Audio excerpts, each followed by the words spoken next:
that's actually not selfish. It's selfless, because then as you're doing things to prioritize yourself, and you love yourself, then you're able to give so much more to those that need you and love you, as opposed to letting that tank get emptied. And then you're just like, can't breathe again. So I always say, you're worth it. Give yourself grace when you happen to fall. It's okay. That doesn't mean you're over. You get to learn from that. You get a chance to do it again. Nobody says you can't do it again. That's the best part about things. It's like, we're not perfect. We are perfect in our imperfections. That's the wonderful thing about giving yourself grace. An exploration of trauma, transformation, and triumph. Your healing starts here. And we are back with another episode of Through the Trauma podcast. I am Amber, your host, and today I have with me Miss Michelle Bishop.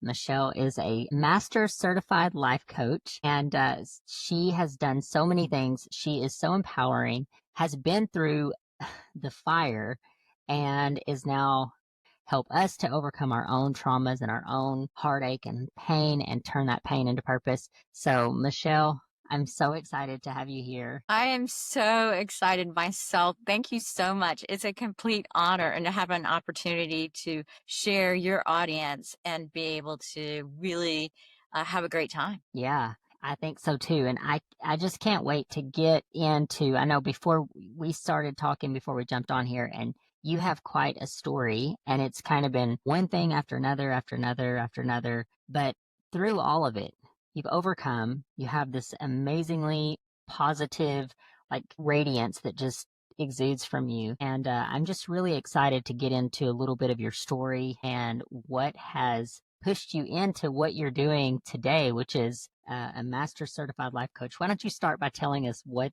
that is? Well, in the United States, there's no licensing that is actually required by the states to do any type of coaching. So for me and my journey, it was very important that not only did I utilize my experience, but I had education and certification that is actually recognized in the International Coaching Federation, because that education has allowed me to have additional tools to share as a resource for others.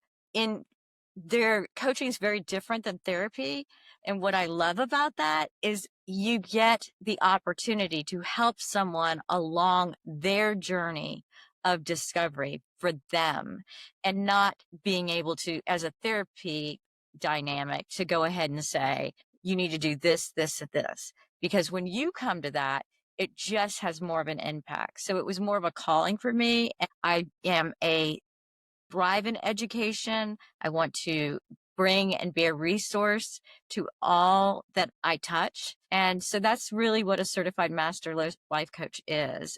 Who knows where the future will come into, having state licensing, but I think it's important regardless. It stands to being ethical in your practice and your teaching and your communication. Because what you're saying is true. I know that, pretty much anybody could just say, well, I'm a life coach. And there is a very big importance that should be placed on coaching. And I personally think that coaching is vital in so many different areas of life. I mean, I've come from the fitness industry. I've had coaches in that industry. I've had business coaches, and I'm in my 40s, and I think like, oh my gosh, if I would have had a life coach early on, how much further along would I be now? So I think that it's very vital, and especially for someone who has been through so many things. And I know that you were sharing some of the things that you've been through, but I do want you to share a little bit of your story with my audience, kind of your background and where you come from and what has really motivated you to do what you do. Well, I think it is important to understand where people come from, and it takes a person that is willing to be vulnerable, and in that creates strength to share the story. And for me, I lived in an era that mental illness or things that occurred in abuse for families was always never spoken of. And in that, I love that I get the opportunity with others like yourself to shine a light in the dark closet and talking about these things because they never go away unless you address them. And as a child, I did suffer at the hands of my mother severe mental, emotional, and physical abuse. And as we kind of mentioned, there's there's all like nothing in life is an on off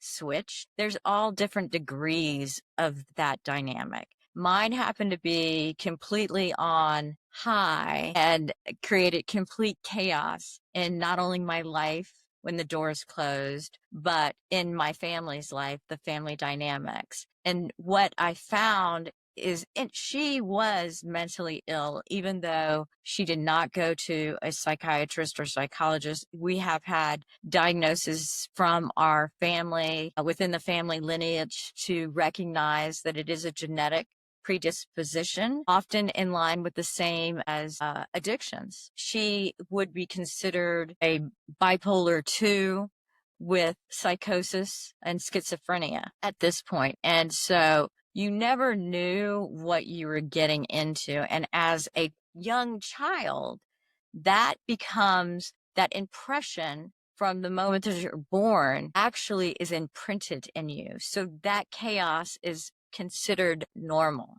And then as you get older and you have your own forming of opinions and thought process, you don't know how to navigate without having coaching or therapy or someone to stand in for you. And in those days, they didn't actually, when you went into school, they may have seen, bruising or unusualness, and it was just not spoken of. And I found myself developing a racket and then ultimately inside my own head, and as well as an armor that I put over and over and over again through my life. After my parents ended up getting a divorce after a manic state that my mother went through, and I have two other sisters. They were not old enough at the time legally within the state of Florida to make that choice. The laws were preferenced to the mother. Unfortunately,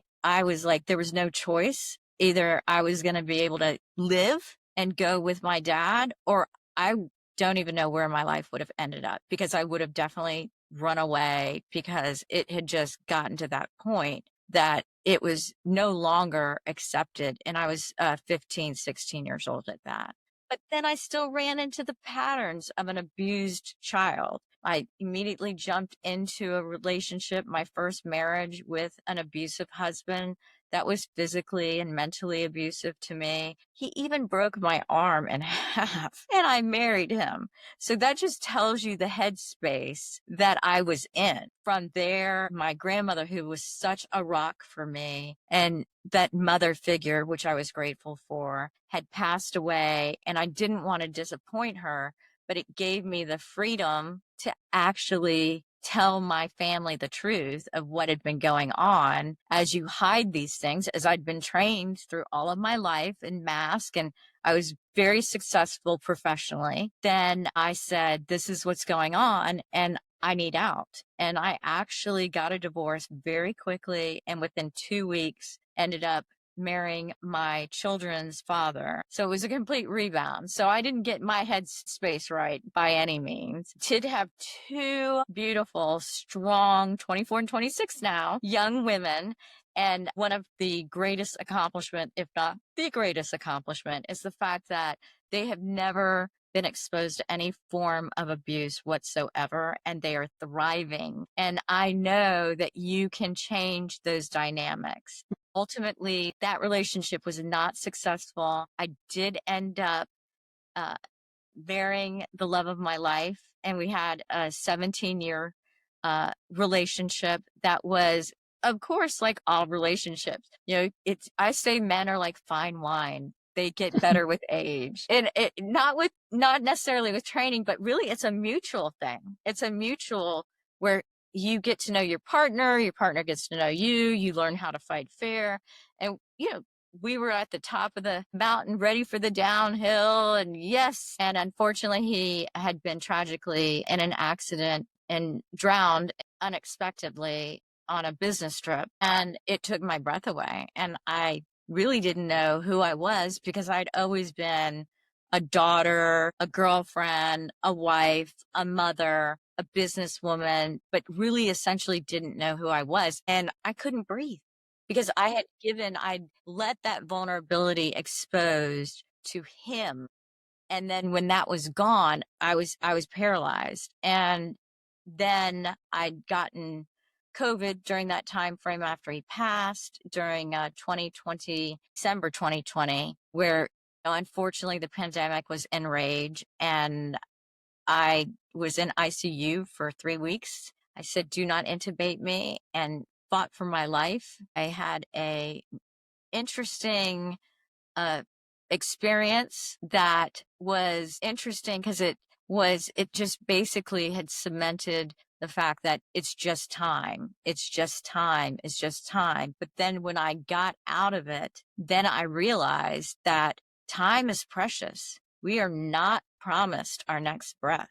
We are not promised the next moment. So I needed to change my trajectory and find out who I was and what was really important to me, which essentially was learning to love myself in that and thinking, understanding that's okay. That's actually not selfish. It's selfless because then as you're doing things to prioritize yourself, and you love yourself, then you're able to give so much more to those that need you and love you, as opposed to letting that tank get emptied.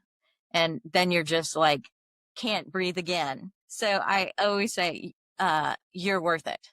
And so that is my messaging. And I am building a community of women, which I thought would be in demographics of 45 plus. I got to tell you, our young women out there are rocking it too. They want to know ahead of time, in their 20s and 30s, like, what are those mind landmines? What are those? And they are aspiring to have better individual life experiences. So I get an opportunity to learn from and be a part of lives from 20 into 70. We all have chapters in those lives. And I have to tell you, as I'm approaching 59, I've gotten through quite a few of them. Well, it's such a beautiful thing as well because you have young women that they need the older women that have been through things, that have lived life, that have experienced things to come alongside of them and say, "Hey, I let me show you the way."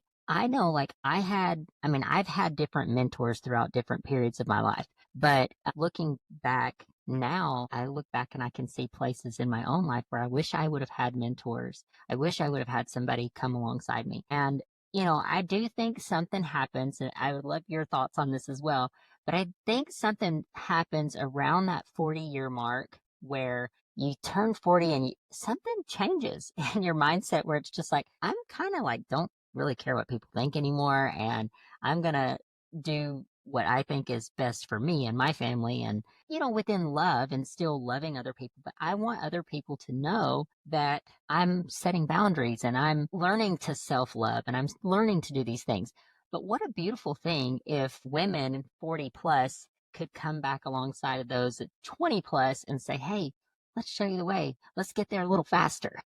Yes. I do agree with you. I do recall a very, very big change in my mental self-awareness in my face. And as it relates to in my 20s and 30s, I have to tell you, I really did think I knew what the heck I was doing. I mean, and it was such a false floor. It really was. So I get really charged up to see all women of all ages that are saying now ahead of time, because if it's, you get to choose. If you had the mentality that I had in my 20s and 30s, I never would have reached out and said, I would not have been open to mentoring.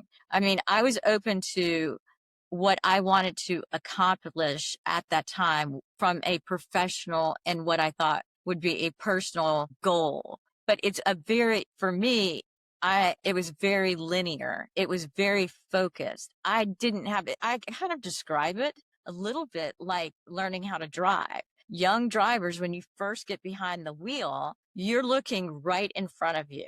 And then as you become more experienced in it, you widen that vision so that you can avoid accidents because you're seeing them ahead of time, because that is not just focused here, it's focused out. And same thing when you're pushing and gunning, that often you get so caught in that wrecked, the wheel, that you don't look past and saying, it's okay, come off the wheel. It's okay, stretch outside the box. It's okay, breathe, take a moment, and everything will be, it'll be a better place that you're in. But it's funny you said that because 40s was a big deal for me. Yeah, I talk to a lot of women that says that same thing. But what you're describing, I think, is almost like a chessboard. My son used to play chess, and it's like I never was a chess player, but understanding the game of like when you look at the chessboard, you're looking at the entire thing. Like if this happens, this could happen, and that could happen, and then this could.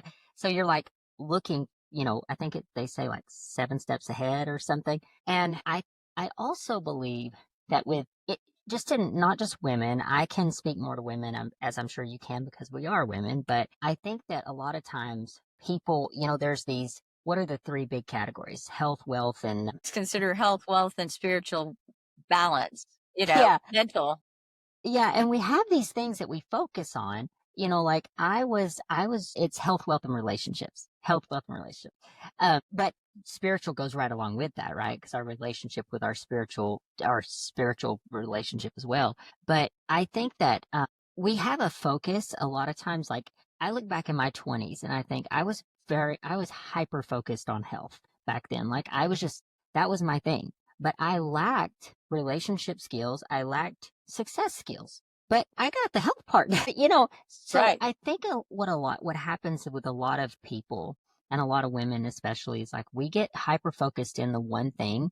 Like you talk to women like that was hyper focused on success, but then maybe their relationships failed or their health failed and I think that whatever that looks like, it's like, what if we could tap into being our best in all those areas? And I think this is what we start to see around that 40-year mark where we're like, I've taken care of everybody. Now I want to be holistically great in all these areas. I hear you.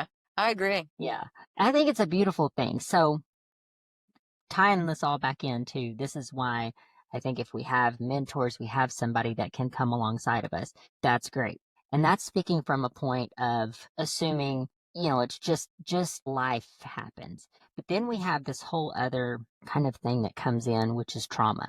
Trauma that comes in to play a role in now it's like I'm trying to navigate through working through these areas of life while carrying trauma that's stored in my body that I've not been able to let go of, that I've not been able to face. Sometimes I can't even remember.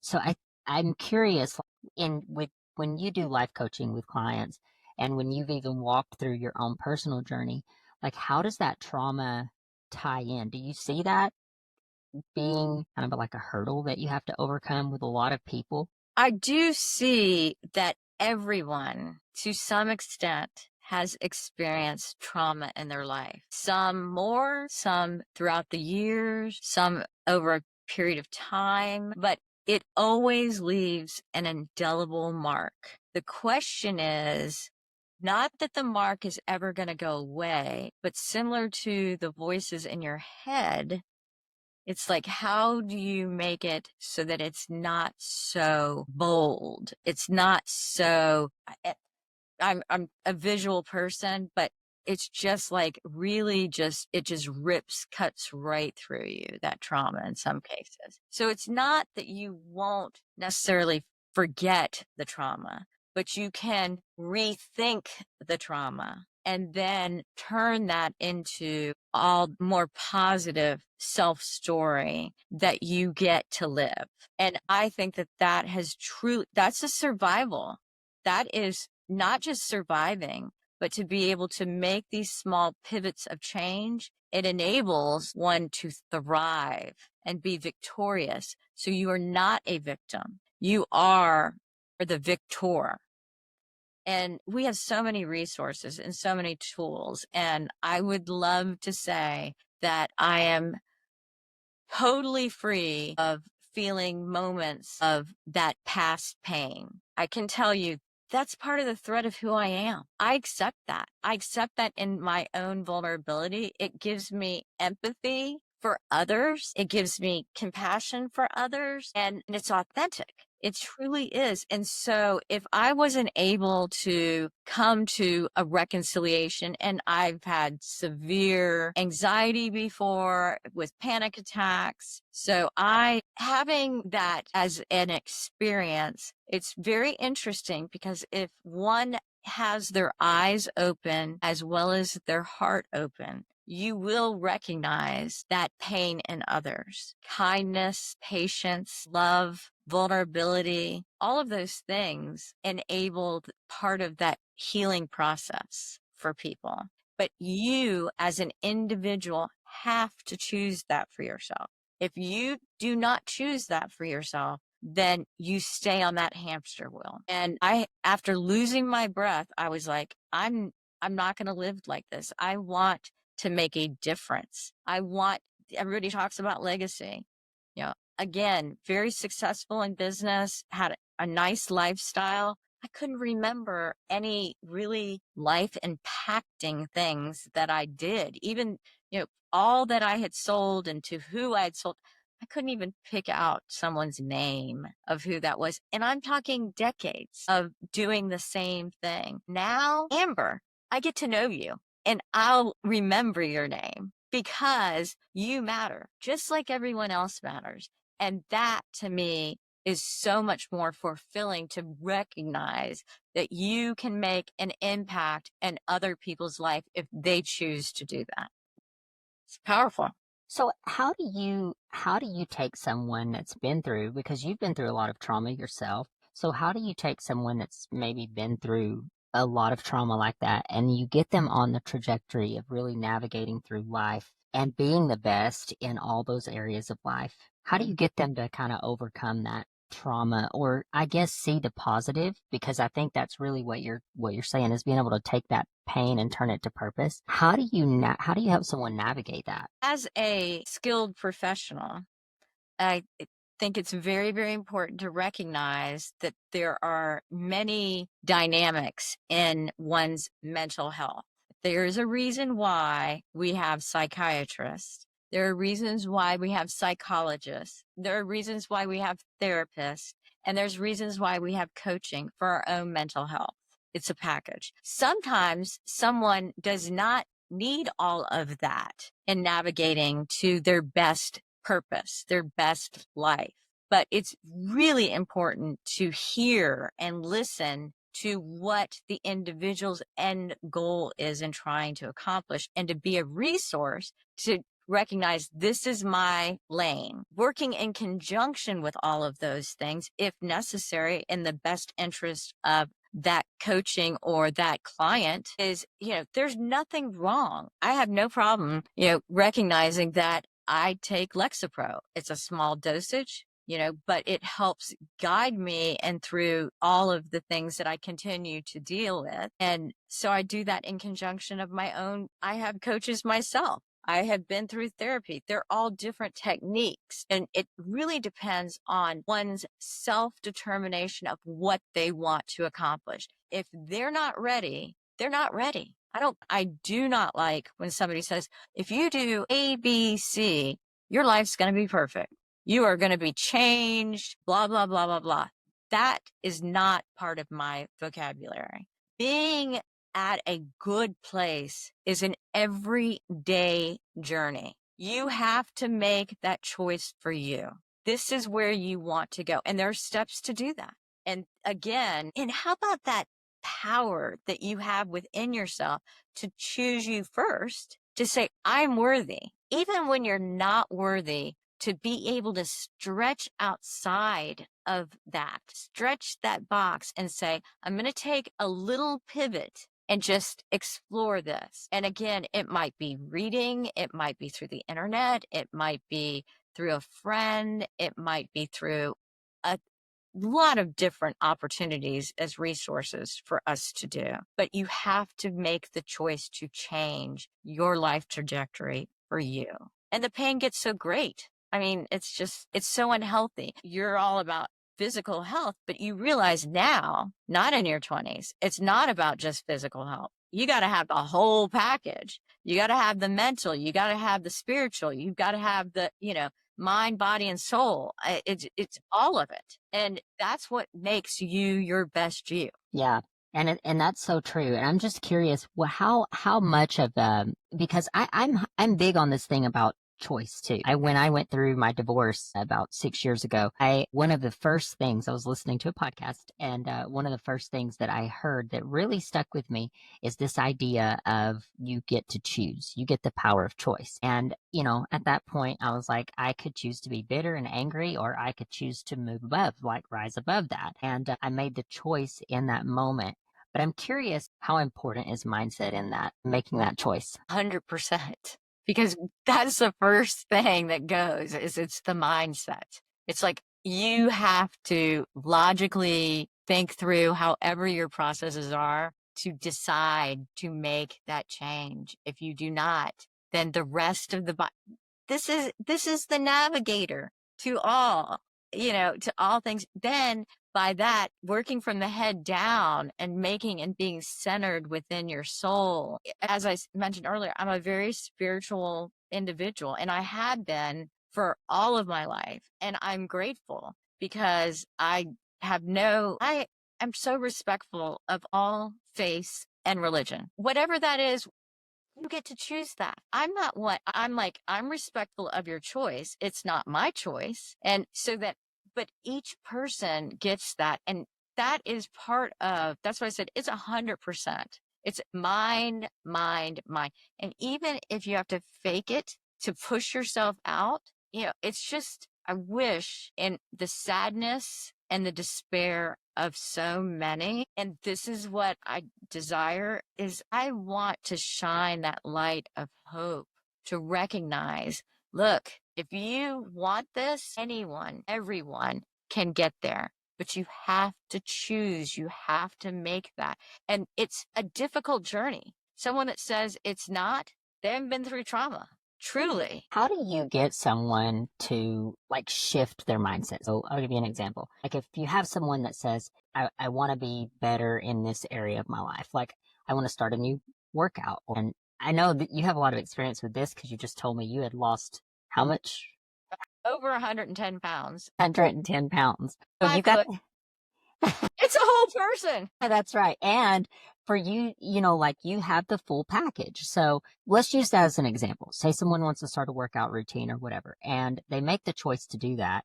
But then there's all this resistance that comes about, every time we make a choice to do something good for ourselves, we're faced with resistance. There's going to be resistance try to stop us. How do you help someone shift, or what tips do you have to kind of shift that mindset? Once you make the decision, now it's the transformational period of going through the motions. The first thing that I think is very important that people do not do is they do not give themselves grace. When you fail at something, so many people stop and go, oh, and you can come up with a million reasons why not. But if you really choose to look at things as why, how, what will this mean? Why is this important to me? How could my life change? Then, and again, I am not someone that says you're going to go from here to here overnight. It is a lifelong journey. And if it's a matter of, like you were talking about, working out or exercising, you just make small movements of positioning changes. Get up and move, just up and down the hallway, maybe. And some people haven't done that. And revel in the accomplishments. Give yourself grace when you happen to fall. It's okay. That didn't mean you're over. You get to learn from that. You get a chance to do it again. Nobody says you can't do it again. That's the best part about things. It's like, we're not perfect. We are perfect in our imperfections. That's the wonderful thing about giving yourself grace. And that's for your body, for your lifestyle, for your choices, mentally, emotionally, spiritually. Take that time and figure out, what do you want? What is important to you? Drown out the kids, drown out the husband, drown out the boss, or all the other, or your friends, and just spend just a few minutes before you open up your eyes in the morning and set one small or large goal that might be large for you. Getting out of bed could be large for some people. And that's not a bad thing. That's what's so amazing, is that none of it is bad. It's an opportunity. I wish I'd love to say that every morning I wake up and I'm in the best mindset ever. That doesn't always happen. And guess what? I go back into the bed, I close my eyes, and I say to myself, we're going to try this again. That's where I'm at. We're going to try this again. And in that, I literally get up out of bed again, I'm really big about breathing. I believe you breathe in life and you release through your breath all that doesn't serve you. And so that, like with anxiety, with a lot of noise to me can be very overwhelming. So we can't avoid these things. So how do you manage and navigate within it? So those are breath work is a big deal for me because of some of the trauma that I've experienced in my lifetime. And so it can be a trigger. So I incorporate tools that work for me, and there are plenty of other tools out there, and they may not work for someone else. But don't give up on yourself. Never. Because I can assure you, you are worth it. And there is light at the end of whatever you want to accomplish. And it's something to be joyful about in that accomplishment. It's so true. It's so true. And I think fear is one of the things that stops a lot of people from doing what they really want to do. I know fear has been huge in my own life to just, I'm scared to do something and then you see somebody else do it and then you're like, like I wish I could have approached that with no fear. But it is one of those things that it's just one of the things that kind of pushes against us. That's those resistance things that pushes against us. But I think the beautiful thing about what you just said is this idea of grace. And that's been a hard lesson for myself to have to learn, because a lot of times I'm like, go, go, go, go. And then when you fall, it's like, I shouldn't have fallen. It's almost like you're in this, I don't know if that's considered masculine energy, but it feels kind of masculine, where it's just like, keep going. And then you fall and you're like, then you're depressed because you fell. It's like, no, give yourself grace, get back up. Like you said, try again. And I love that you're talking as well about trying different things, because, you had said earlier that about the Lexapro. And the thing with this podcast, and even when I started this podcast, one of the things that I wanted to do was explore different modalities to heal from trauma, because there is most certainly, like, I love when people can approach things from a holistic point of view, but there are many times where you might need something more than holistic. But, try these different things, figure out what works for you, and then do that thing. Because what's worse than, like, what's worse, the worst thing that could happen is that you're in a position that you have to deal with trauma every single day. You have to deal with these things every single day.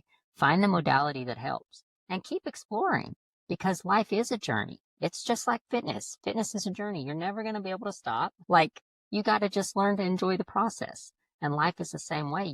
It's something could happen tomorrow, and in an instant, your life be shifted upside down. You know this all too well. But these things, what's going to prevent something from happening tomorrow, or a week from now, or a year from now, or whatever? We don't know. So we have to just know that we have these tools in our back pocket. We're putting these tools in our pocket, and we know if this happens, okay, now what am I going to do? I've fallen. Now what am I going to do to get back up? And what tools and resources can I use to keep going? I think that's the vital thing. Amber, I'm so glad that you said that, because I am very big in the use of Eastern and Western medicine, holistic and not. I mean, and it's always been so completely divided. And I've mentioned this before. Life, things are not just a flip on, flip off.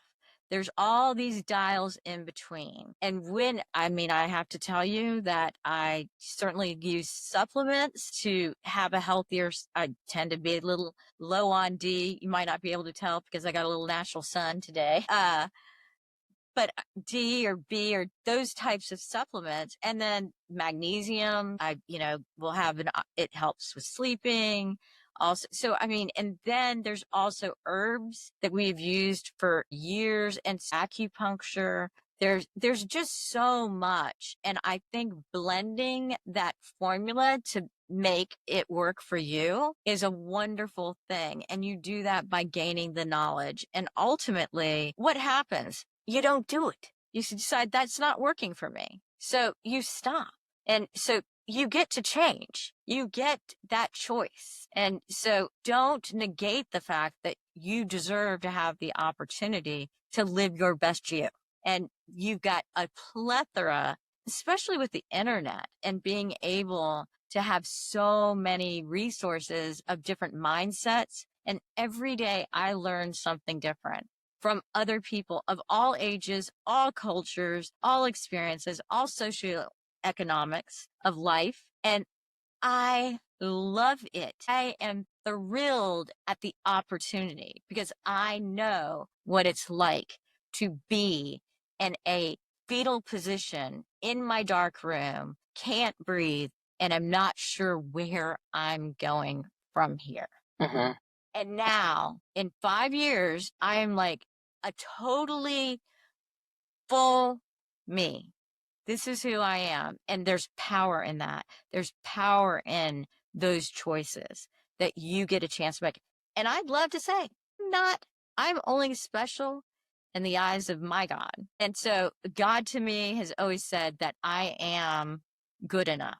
And so that is a wonderful thing. Whoever anyone else may feel, in that inspiration spiritually, but I didn't feel that for me. I wasn't there. It took a lot to get there, and I stayed steadfast in making small pivots of change. And now it's my lifestyle. It's who I am. And there's such a freedom in it to actually just not worry about the armor anymore, the mask, the weight, all of those things can just really rip the breath of life out of you. What do you think about confidence? What role does confidence play? Think you can fake confidence all day long. I was a master at it. But you can't lie to yourself. You are the one that has to be accountable for yourself.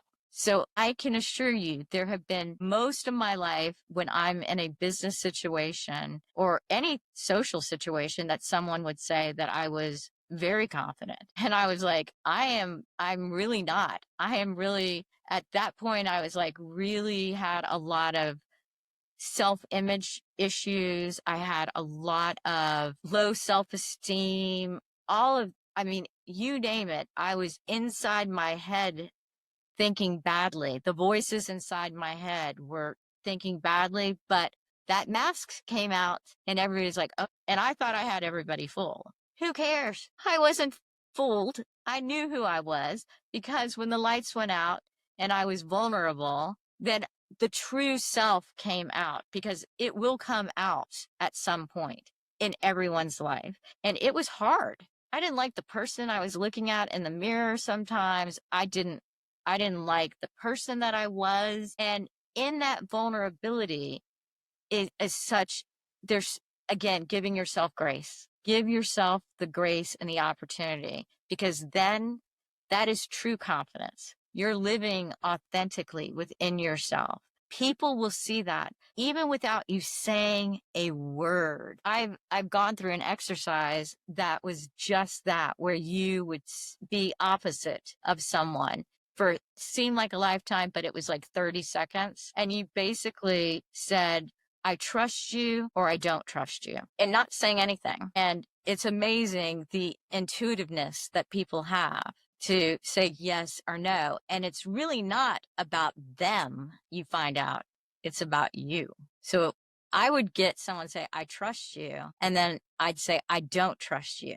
But I was essentially saying, I don't trust myself. So it's just, and that's a tool that I utilized in my own self growth. And it was a great learning lesson. And it was able to peel off the skin and the layers of armor that I'd had built for all of those 5 decades beforehand. No, I think that's awesome. I've wondered sometimes too, just because I agree with you. I think you can fake confidence. I did it for years too. And I think, people would look at me and they would say, "Oh, no, you're confident." And when I would say, "No, I'm not," they're like, "Yes, you are." And I'm like, "No, that's the mask. That's the Yeah, face that's that a I put on." mask. It's the mask. Yeah, yeah. But I think you get into like somewhere around that 40-year mark. It's, getting old sometimes it's like you're like, I want to get older. But then there's some great things that come with age. You do get wiser, get a lot wiser. I wouldn't want to go back to my 20s, to be honest with Said the same thing just the other day. I was like, nope, it was you. too hard to get here. That's right. And what's beautiful too is that you take all of those life experiences that you have, and it has, if you've allowed it, if you've chosen to let it do what it's supposed to do, it does make you very wise, and it makes you begin to love and appreciate life, and love and appreciate it in a way that I don't think you really can't in the same way when you're super young. You can't see it. You can't really have that gratitude for life. Not in the same way that you can once you've been through different things. But the beauty of it all is that you do get the power of choice, and you do get to decide what you're going to do with the things that life has put on you, you know? And that looks different. And as long as we live in a world where we have interactions with other human beings, we are going to there's going to be things that sometimes it's a result of our own choice or our own bad decisions. Sometimes it's not. Sometimes it's what has been done to us, but we still have the power to choose what we're going to do with that. So I think that's really the beautiful thing. And I love what you're doing by telling people that you have the power to choose this, because that's huge. And it's really pivotal in your life once you realize that. I always say, and it's been drilled into us, choosing you first is not selfish. It is selfless, because then you're able to give so much more to others that you love, or missions, or different things, or, business, whatever those tasks are. By you choosing you first, you're being selfless because you give so much more to others. Being selfish is a choice as well. That is a inherent trait of an individual and a choice they make. I'm not saying that people can't take that and turn it around, but that's about the person, not about the action of choosing you first. It's what you do with that tool and how you move forward in the selflessness of being the best you, so you can be the best for everyone else you touch. And it's so true. It's like if you have a car that you maintain and you take good care of, you can give people rides for 200 plus thousand miles, right?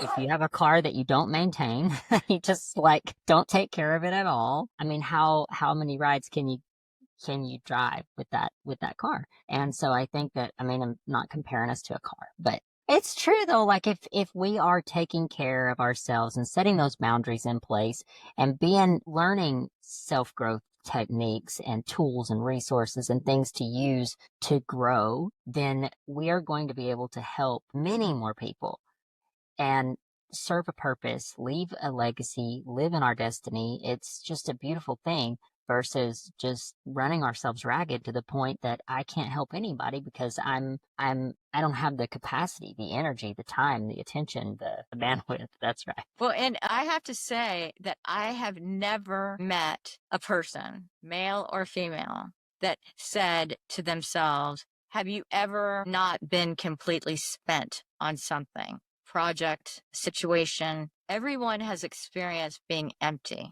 because they have pushed themselves to that point. And if you just took moments, not years and days and all that, take moments throughout your day to just take a breath in what you're doing, how much more that you can actually have in bandwidth, how much more your brain is thinking, I could organize this a little better and move this somewhere else or delegate this. Everyone has experienced being spent and empty at some point in their life. So why not be understanding and compassionate with yourself about that? You're not alone. We're all rowing in the same boat. It's a hard lesson, though. I'm only smiling because this is something I struggle with right now, currently. I will work, work, work, work, work. And then I'm like, I just had someone else tell me this, which I believe in the power of synchronicity as well. So I'm like, that you're saying this, it's like, okay, this is on the coattails of someone else saying this earlier. And you don't even know that this is something I struggle with. So it's like, we're all perfectly imperfect. So we all have those things we struggle with. And I share that on this podcast because, it can come across to some people like, oh, you got it all together. Michelle, you got it all together, but part of the life experience is we're always working on something. I think until we take our last breath. Isn't that funny that we were saying about in the vulnerability of honesty, that you just were talking to somebody about this earlier? And I have to say, again, I had bitten off way too much probably in January and did way too much. I'm old. I needed a break.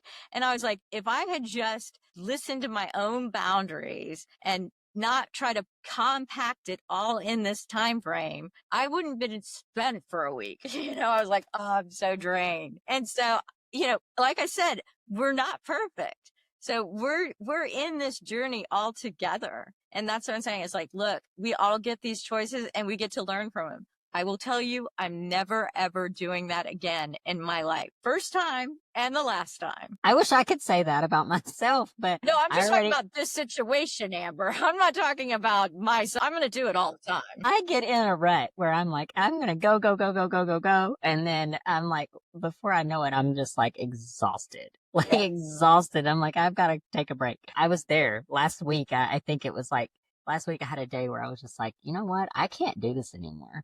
Like I was this close to like quitting everything in that moment. But yes, I know exactly because I experienced this on a, I don't want to say a regular basis, but these thoughts come sometimes where I'm just like, this is a lot. I'm doing a lot and I don't feel like I'm getting a lot in return. It's a feeling. It's just a feeling.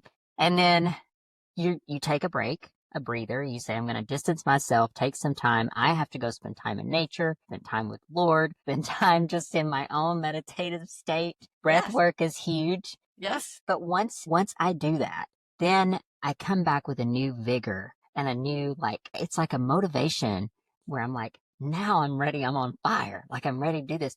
And I don't know why it takes getting to that point for me to realize that. Like it should be a lesson I've learned, but I don't know. Will tell you that I have been, since that last experience, I have been so better about carving out me time and saying, okay, this is something that is important for me in my mental or physical or emotional health. And I'm doing this. I'm blocking it off of my calendar. This is me time. And I'm making sure that I do it at least twice a week. And I'm not talking about the whole day. I'm just talking about a simple couple of hours, or even an hour. At least I'm carving that out for me and not at the end of the day and not, where I'm like, okay, I've already exhausted. I'm like keeping my eyeballs open, it's like, I want to do it like when I really can appreciate it. Yeah. The problem that comes in for me a lot of times is that when I schedule time like that, it's getting started doing nothing. It's like when you first sit down to do nothing, it's like even meditation feels this way sometimes. You first sit down to do nothing. It's like my brain is like, go, go, go, go, go, go. Like you should be doing this, doing this, doing this. But once I think there's a moment where if you sit in that stillness for long enough, then it's like, okay, now I can relax. But getting started is sometimes hard, but isn't it like that in everything? It's like if working out, getting to the gym is the hardest part, starting the business is the hardest part. It's just, I don't know, just getting started a lot of times and getting the ball going, getting the momentum going is hard. That's my struggle. And then when it anyway. happens, look how excited you are about it. I know, right? And you would think that'd be a lesson that's like, okay, Amber, you've learned this, right? And Hey, we're like I said, we're all in the world together. I love it. Before we wrap up here, I do want you to tell my audience like how they can get in contact with you, how they can learn more about what you do, and maybe they want to get into your ecosystem. How can they do that? That would be fabulous. I think one of the best sources is my website, which is Bishop Life, BishopLife.com. And I have a newsletter, I have blogs, I have a link to Amazon, which is for my book, Choose You First. I think it's all squirrely in here, so I don't know if y'all saw it or not, but certainly that's a great resource. I am on social media for Instagram, Michelle Bishop Life, as well as Facebook. And I'm going to be continuing to reach out to our community of networking us in the same ecosystem because we're in it anyway. So why not support each other? And I want to be that conduit of positivity, and I'm going to be doing some webinars, and I'm going to be looking forward to working with Amber in the future too. I'm like, That's right. we're going to do some collab for sure. Yes, for sure. And all of those things are in the show notes. They'll be in the show notes as well. And you can get to Michelle through her website, which I'll put in the show notes so people can find you. But sometimes people don't go to the show notes, so I wanted you to say it here too. And then do you have anything that you're promoting or that you would like people to kind of get involved with to help them throughout this journey? I am going to be doing a spring summer summit, and that will be on my website. And so I will be gathering 20 experts that will help in each area of what you might be looking to grow and live your best you. And so that's how they can kind of find all the new things that will be coming as my business continues to grow and I can be part of their ecosystem. But I have to also say to the audience, trauma is real. It's okay. You do not have to be a victim. You have a choice. It is power within yourself to choose to love yourself. And you don't have to make dramatic changes, just small pivots of choosing you in a moment can make and accrue to a lifelong permanent change in yourself, and you're worth it. That is so good. I was going to ask you, did you have a final takeaway thought? But I think you just nailed it right there. If you do have anything else, you feel free to share. But that was so good. That's my heart. Yeah, I can tell. That was straight from her heart. I can tell that. Michelle, you are doing amazing things. And thank you so much for just being both beautiful inside and out. I mean, you're helping other people navigate through life, and that's a beautiful thing, especially in the climate that we're in these days. It's just life gets hard. And, anyone that can show people how to be healthier, have healthier relationships, have healthier, finances, financially being better, and then being able to do all of that through trauma and find purpose in it is just a beautiful thing. So life coaching is so needed. If anybody is interested or been thinking about, finding a life coach or whatever, I highly recommend doing so. Reach out to Michelle. I'm sure she can help you. But Michelle, thank you so much for sharing with us today. It was very, very good conversation, and I appreciate your expertise and your time with us today. It has been a sincere honor, Amber. Thank you so much. Hey there, friend. Thank you from the bottom of my heart for spending this time here with us on Through the Trauma podcast.